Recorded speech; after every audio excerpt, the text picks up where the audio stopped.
A kú ojúmọ́ nílé lóko lẹ́yìn odi níbi yóò tí ẹ wà tí ẹ ti ń wò wá láti ojúléṣẹ́ wa AAC TV Benin. A kí onílé, a kí àlejò, akọkùnrin, akóbìnrin, a kí ọmọdé bẹ́ẹ̀ la kí ẹ̀yin àgbàlagbà. A kí gbogbo ẹ̀yin tìlú òkè pátápátá, ẹ̀yin tẹ́ ń bẹ nílùú Òyìnbó, ìlú Congo, ìlú Abidjan, ìlú Lomé, ìlú Àjàṣẹ́, ìlú Àjàrà, pàápàá jùlọ gbogbo ẹ̀yin tìlú Aṣúpa lápapọ̀ níbi tí ojúléṣẹ́ AAC TV Benin tí a fi kalẹ̀ sí. A kí yín pé ẹ kú iṣẹ́ takuntakun, ẹ kú ojoojúmọ́, ẹ kú gbogbo gbà lórí ojúléṣẹ́ AAC TV Benin. Ohun yóò tí ẹnìkankan yín ṣe tẹ́fí rí tọ́kọ́bọ̀ tẹ́fí ra kìrìdì tẹ́fí ṣe fọ̀fẹ́ tẹ́fí ṣí àwọn ètò wa ní ọlọ́kanòjọ̀kan. Àbùsíntolókun, àbùsíntọlọ́sà, iwájú lájọmọ lọ, ànídọ́lá rẹ̀. Gẹ́gẹ́ bí gbogbo ń ṣe mọ̀ pé lójúléṣẹ́ wa AAC TV Benin, a ní àwọn ètò fún yín ní ọlọ́kanòjọ̀kan. Ní báyìí, mo ń bẹ lórí ètò pàtàkì ní ọjọ́ tòní pẹ̀lú àwọn àlejò mi gbàǹkọ́gbì àlejò bàbá mi ẹni yẹn ní àpọ́nlé mi súnmọ́ wọn láti béèrè orúkọ wọn. Ẹ kú dédé àkókò yìí o bàbá wa. A kí yín gan olóòtú. Ẹ dákun bàbá wa, ẹ bá dárúkọ yín fún gbogbo àwọn tí ń wò wá. Gbogbo ẹ̀yin tí ẹ̀ ń wò wá nílé lóko lájò, àwa gan ni láǹpẹ̀ ní Dáúdà Àdìó Masadimi ọmọ Sádimi, ọmọ bíbí Àkàndé ni wá, ará Aṣúpa náà ti rí wa. A kí bàbá wa púpọ̀ ẹni yẹn ní àpọ́nlé bàbá mi tí mo fi tọ̀wọ̀ àti àpọ́nlé fi dárúkọ wọn. Bàbá mi Alhaja Dáúdà Masadimi Àdìó. Bàbá, a kí ẹ káàbọ̀ sí ojúléṣẹ́ AAC TV Benin. Ẹ kú lé, ẹ kú gbìyànjú. Bàbá, ẹ sọ fún wa, ẹ dákun ọmọ bíbí ìlú wo gangan ni? Àgàn báyìí ọmọ Aṣúpa ni mí, ọmọ Aṣúpa ni mí tí kì í ṣe tàbí ṣùgbọ́n àbẹ́ ìgbàlá ẹ̀mí tó bá àwọn tó bí wa ará Aṣúpa ni wọ́n. Ará Aṣúpa gan ni wọ́n, Aṣúpa náà pàtì gbé títí fi di gẹ́gẹ́ bí Ọlọ́run ti fún wa sí tiẹ̀ sí. A kí yín púpọ̀ bàbá wa Masadimi Dáúdà, ẹni ọmọ Aṣúpa bíbí ni. Ẹ sọ fún wa bàbá wa, ìlú wo ni ẹ wà lọ́wọ́lọ́wọ́ báyìí? Lọ́wọ́lọ́wọ́ báyìí ìlú Òyìnbó là ń gbé.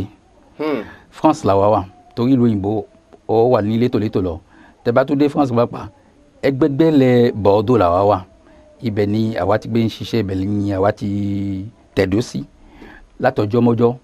Ibi tí Ọlọ́run sílẹ̀ àlùbáríkà ti wá sí nìyẹn. Ọlọ́run kó gbà fún gbogbo wa níbikíbi tí a bá ti wà, kí àlùbáríkà Ọlọ́run bá kó máa bá gbogbo wa pátápátá, lọ́kùnrin wa lóbìnrin wọn, lọ́mọdé àti àgbàlagbà. Ẹ ṣe púpọ̀ gan bàbá mi Alhaji Masadimi Dáúdà, ẹni ìlú Òyìnbó ni ẹ fi kalẹ̀ sí tí ẹ fi ń ṣe ọrọ̀ ajé, kò ní bàjẹ́ pẹ̀lú ògo Ọlọ́run. Àmín. Bàbá, ẹ sọ fún wa, ẹ ti wà ní ìlú Òyìnbó nísìnyí ó tó ọdún mélòó?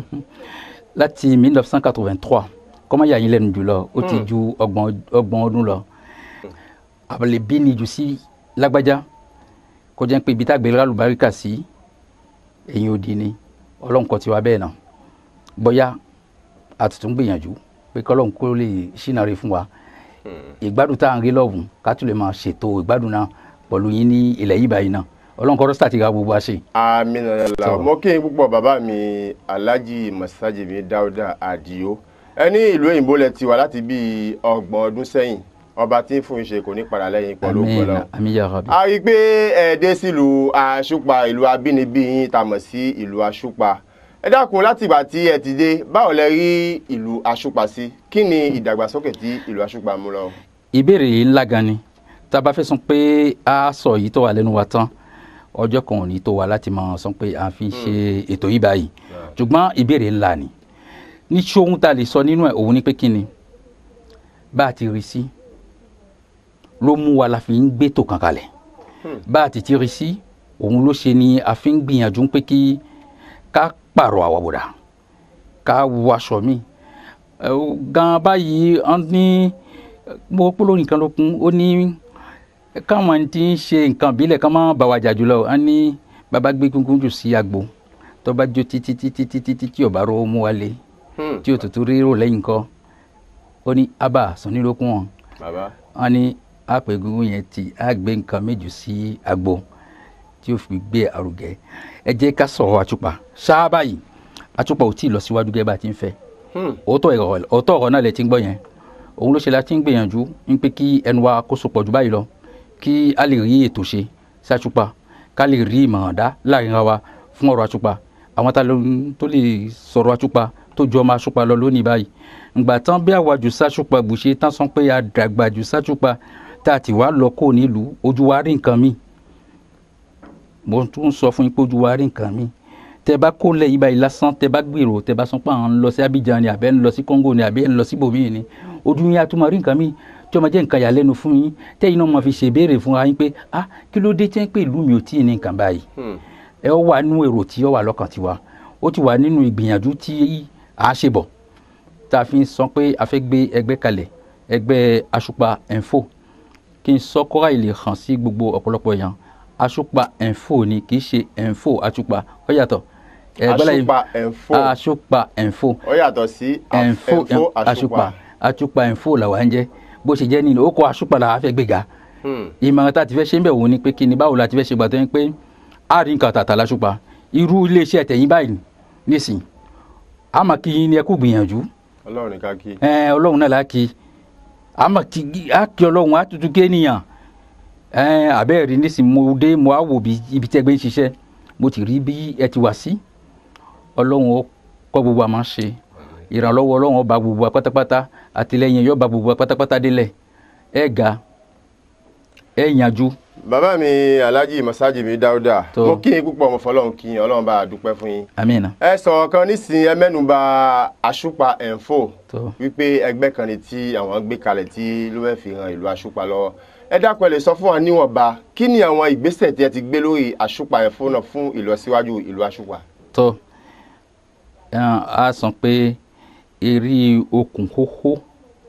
eré okùn tí àwọn òbí wa ti kọ́ kalẹ̀ tẹ́lẹ̀ rí eré ẹ̀ làwa tún gbìyànjú sí lásán pé a tún máa kọ okùn náà bẹ́ẹ̀ ọ̀kan sí ọ̀kan fi kún ṣùgbọ́n a kọ nísìnyí pẹ̀lú okùn tó tọ́ pẹ̀lú ìgbìyànjú tó tọ́ pẹ̀lú èrò tó tọ́ tó èyí yẹn ò ṣe ń pé a fi da gbogbo nǹkan tó ń ṣe lánàá àánú kọ́ au contraire a kí gbogbo àwọn ẹni tó ti gbìyànjú wà lọ àwọn ẹni tó ti jẹ́ òṣèlú wà lọ pátápátá à ń kí gbogbo wọn pátápátá nígbà kó gbìyànjú ìjókòó ọ̀rọ̀ Àṣùpà tó ní báyìí tá a fẹ́ ṣe àjọ fẹ́ ṣe pọ̀ ni àjọ fẹ́ ṣe pọ̀ ni lọ́kùnrin lóbìnrin ní Yorùbá nítorí torí mo máa ń fẹ́ pé kí a máa sọ ń pé ní Àṣùpà ń bí báyìí Yorùbá dàpọ̀ sí tọ̀rí ni tọ̀rí ti dàpọ̀ sí Yorùbá ni ó ti máa ń wù mí pé ká fi sétí gbọ́ gbogbo àwọn ọmọ Àṣùpà kan láì lè máa ń pé nǹkan kan náà ní wá ọ̀kan ṣo náà láti jẹ́ ọ̀kan ṣo tá a ti jẹ́ ni bẹ́ẹ̀ ni láà máa jẹ́ títí fi lọ ibi tí a bá dàpọ̀ láfi fẹ́ràn ara wa ibi tí a bá dàpọ̀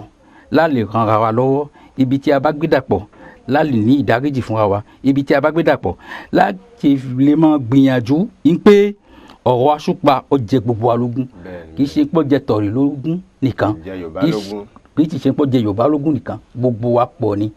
òun ló ṣe láti ìgbà tí mo ti dé títí fi dì sí òun ohun tí aláṣẹ mọ̀ ní pé àwa gbé ẹgbẹ́ náà àgbéjókòó l'Àṣùpà samedi 28 novembre tó kọjá lọ a fait élire c'est-à-dire agbìyànjú a ṣe bureau tí yóò mú ẹgbẹ́ nìdúró ní Àṣùpà ń bí báyìí Ọlọ́run kọ́ àwọn àṣẹ àti wà nídìí ẹ̀ àti kọ gbogbo òwe tí àwọn ìjọba ti sọ pé ká kọ àti gbé sí wọn lọ́wọ́ a kàn dúró dè sí wọn pé kí wọ́n fún wa lésì ní ìdáhùn rẹ̀ láti rí mẹ́. wọ́n kí n púpọ̀ bàbá mi Alhaji Masajimi Dauda Adio bàbá Ọlọ́run lọ ẹ̀mí àmín lákàáyé náà kò ní dá púpọ̀ lógo Ọlọ́run gbogbo ìròyìn fún ìlọsíwájú ìlú Àṣùpà Ọlọ́run bá yín múṣẹ kò ní bàjẹ́ pọ̀ lógo Ọlọ́run àmín bàbá gbogbo ìgbìyànjú tẹ́ ṣe lórí Àṣùpà Info Ọlọ́run bá yín fàṣẹ sí pọ̀ lógo Ọlọ́run tó bá tó jíjẹ wọn ní fi ń ṣàwádìí pọ̀ lógo àti gbogbo ẹ̀yin tí ẹjọ́ ń darí ìgbìmọ̀ náà àmín ẹ sọ fún wa bàbá wa ẹ mọ̀ pé AAC TV ìlú Àṣùpà ni ó kalẹ̀ sí kí ni èrò yín fún ojúléṣẹ́ AAC TV bẹ̀rẹ̀. a lè rí ká má ṣàdúrà fún yín a lè rí yín ká má fẹ́ràn yín yín wù mí láti fọ français díẹ̀ kan ṣùgbọ́n èyí ṣe ní fọ français sínú ẹ̀ yín sọ ní èdè Yorùbá tó bá tẹ fẹ́ gbọ́n lẹ́gbẹ̀ẹ́ kan náà ni ẹ gbà bẹ́ẹ̀ pẹ̀lú mi torí èmi ti kó lẹ́yìn báyìí ti pẹ́ díẹ̀ kan wọ́n ní ọmọdé bá dàgbà ọmọdé tá a bá bí ọmọdé kó tó lè di pé yóò wá dàgbà sẹ́ ojú ẹ̀ àrí tó ojú yín ò rí tó àmọ́ rẹ ni yóò wá rí dà àmín bàbá àmín ojú yín ò rí tó ire ni yóò wá já sí àmín àmín àmín ẹ dàgbà ẹ rúgbé ẹ gùnkè àgbà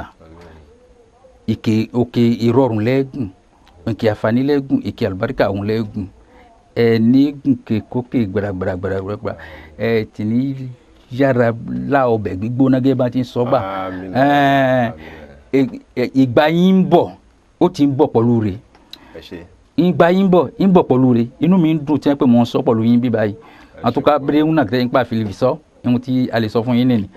il faut avoir de l'espoir. akin púpọ̀ bàbá mi Alhaji Mossadimi Dauda Adio ẹ ṣé púpọ̀ gan àárí ọjọ́ mùsùlùkùn ojúlẹ̀ṣẹ̀ ARC-TV Benin aago ni à ń bá ṣiṣẹ́ bàbá kí ẹ tó máa lọ ìmọ̀ràn olè ní fún Àṣùpá Info àti gbogbo ọmọ Àṣùpá lápapọ̀. ń gbàdúrà kan fún ọmọ Àṣùpá kí a fẹ́ràn wájú bẹ́ẹ̀ lọ fún Àṣùpá Info kó dàgbà báyìí lóṣooṣù wa báyìí kó ti rí ohun rere gbèsè l'Àṣùpá jù báyìí lọ ohun táwa ń fẹ́ fún Àṣùpá Info ni ohun tá ti ń fẹ́ fún ọmọ Àṣùpá òun ni pé kí ibikíbi tí gbogbo wa bá ti wà kámarí ṣe kámarí ná kámarí lò àlùbáríkà kọ́mọ wọnú gbà wá ní gbogbo gbà bó ṣe jẹ́ nìyí. ẹ ṣé púpọ̀ gan bàbá mi Alhaji Mossadimi Dauda inú mi dùn sí yín púpọ̀ ọlọ́run ọba olùṣọ́ ló bá mi ṣọ́ yín gbogbo bá yóò tí ẹ bá lò ní ìlú Àṣùpá mi tẹ́ bá fi padà sí ìlú yín lọ́hùn ìrọ̀rùn yóò bá dé pẹ̀lú ògo ọlọ́run ìṣọ́ ọlọ́run tó nípọn jù ẹ̀rọ ọlọ́run mọ̀ fi ṣọ́ ẹni kálukú wa. gbogbo ẹ̀yin olólùfẹ́ ojúlẹ̀ṣẹ̀ ARC-TV Benin ọ̀rọ̀ lẹ́tí gbọ́ ni o látẹnu bàbá wa Alhaji Mossadimi Dauda Adio tí gbogbo yín máa ń gbúwò wọn àwọn náà ni ẹ ti rí ni ẹni tí ò mọ̀ wọ́n tẹ́lẹ̀ mo rò pé àǹfààní ní ti ojúlẹ̀ṣẹ̀ ARC-TV Benin tí ó fún yín ẹ ti mọ ẹni tí ń jẹ́ Alhaji Mossadimi Dauda tí wọ́n ṣiṣẹ́ takuntakun lórí Àṣùpá Info ọlọ́run ọba kó bá ràn wọ́n lọ́wọ́ kó má gbàgbé yín kó sì má fi yín lẹ̀ láéláé akíyín púpọ̀ àfọlọ́run kí yín ojú tí ẹ fi ń wò wá lójúlẹ̀ṣẹ̀ wa ARC-TV Benin ojú náà ní fọ́ iwájú lájọmọ́ lọ́wọ́ àyíndọ́rẹ́ mo kí bàbá mi Alhaji bàbá Fáó láti ìlú Àṣùpá dé ìlú Àjàṣẹ́ ẹ kú iṣẹ́ takuntakun lójúlẹ̀ṣẹ̀ ARC-TV Benin ọba títí lẹ́yìn kò ní padà lẹ́yìn pẹ̀lú ògo ọlọ́run bàbá mi Alhaji Mossadimi Dauda ẹ bá a dá orúkọ yín kẹ bá a dá gbé fún gbogbo ẹ tí ń wò wá. adúpẹ́ lọ́dọ̀ ọlọ́run ọba èyí tẹ́ wò wá nílé lóko lájò mo kí gbogbo yín pátápátá délẹ̀ lọ́kùnrin yín lóbìnrin yín èmi ni Dauda Adio Mossadimi ọmọ bíbí Àkàndé ẹ ti gbọ́ kọ yẹn o tí ń dùn mọ́ yín pé èmi náà ni ẹ̀yin náà ti ní ni adúpẹ́ lọ́dọ̀ ọlọ́run ọba ojúrójú mo dúpẹ́ lọ́dọ̀ gbogbo yín pátápátá ẹ ṣeun gan. ẹ ṣeun gan bàbá mi Alhaji Mossadimi Dauda ọ̀rọ̀ náà lẹ ti gbọ́ ní gbogbo ẹ̀yin olólùfẹ́ ojúlẹ̀ṣẹ̀ ARC-TV Benin kódà àsìkò náà kò tó wa ṣùgbọ́n ká gbà bẹ́ẹ̀ tó bá tún dìgbà míì á tún mọ̀ tẹ̀síwájú a kí gbogbo yín pátápátá pé ojú tí ẹ fi ń wò wá ojú náà ní fọ́ etí tí ẹ fi ń gbọ́ wá etí náà ní dìgbò yóò tí ẹ ń ṣe tẹ fi ń rí tọ́kọ́ bọ̀ tẹ fi ń ra kìrìdì tẹ fi ń ṣe fọ́fẹ́ tẹ fi ń ṣí ojúlẹ̀ṣẹ̀ ARC-TV Benin àbòsíntolókun àbòsíntolọ́sà